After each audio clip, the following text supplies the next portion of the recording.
خواپەرستی پێش بخە بۆ کاتی مردنت بۆیە ئیمامی عومەر ڕەزای خوای لەبێت لە ناو منداڵەکانیدا دانیشتبوو یاری لەگەڵ منداڵەکانی خۆیدا دەکرد.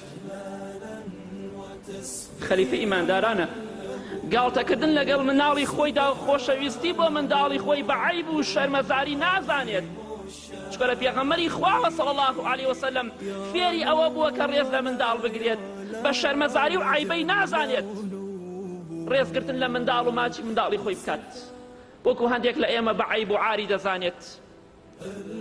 بەڵێ دەفەرمێت عەبدوڵڵای کوڕی عومەر دەفەرمێ باوکم وتی ئەی عەبدوڵڵا بەیانی بیرم خەرەوە فڵان کەس پارەی لامە با بچم پارەکەی بدەمەوە، قەرزاری فڵان کەسە. ئەڵێ فەرمووی باوەی گیان بەتەمای بەیانی هەی بەتەمایە تا بەیانی بژیت. ئیمامی عومەر ڕەزای خوا لێبێ دەستی کرد بە گریان، زۆر گریا هەر بەو شەوە چوو پارەکەی دایەوە، نەی فەرمووی نەک بەیانی بمرم. بەڕاستی ئاوا خۆت بە قیامەت ئامادە بکە.